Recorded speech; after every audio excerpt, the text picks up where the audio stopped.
Good morning and greetings from Northumberland. It's the 21st, I think, of January. Strange how we just lose the day so easily. And it's a beautiful sunrise, a really gorgeous sunrise on a very cold morning. We had our first attempt at snow in the nearly 18 months we've lived here last night, but it only seems like about 20 flakes on the lawn. We're escaping some of the worst of the weather that some people are getting at the moment.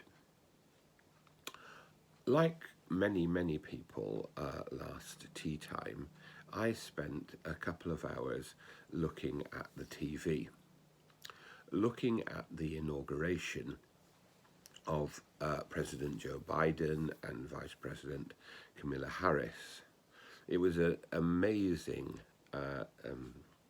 scene because of the COVID restrictions and because of the security restrictions, to see this intense drama being played out in front of a sea of United States flags representing people who couldn't be there. And it was a very powerful picture. And I call it an intense drama because it was exactly what it should have been. The peaceful, in the end, transition of power from one party to another. And as Joe Biden said, democracy has won. That's important. But what was also important for me as I watched it was the incredible sense of hope, but also challenge that President Biden's speech brought to the occasion. And it's very interesting that in that speech we had prayers from the before the speech we had prayers from the Catholic tradition. After the speech we had prayers from a Protestant tradition, and in between we had the speech that drew on St. Augustine and actually drew on many Christian virtues.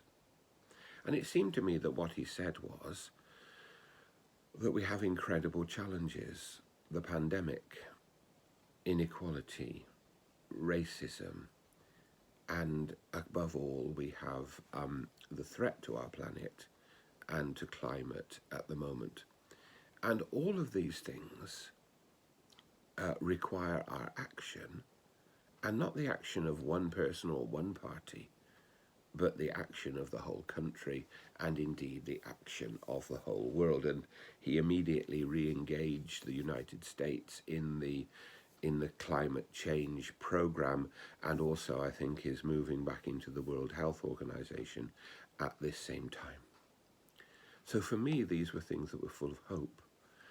But they were full of hope because it seemed to me that they reflected gospel values.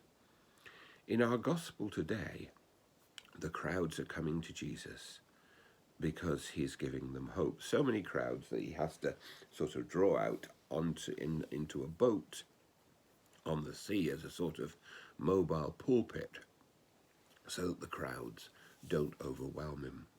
We have this marvelous sentence, not in today's gospel, but we see it in the Gospels again, of Jesus looking at the crowds and being full of compassion because they were like sheep without a shepherd. Now, Joe Biden isn't Jesus. Kamala Harris, I still can't get her name quite right, is not Jesus, and no politician is Jesus. But I think what gave me hope yesterday, well, there was someone who could see the problem and could see the need to work together for solutions. Yesterday in our country, over 1,800 people died.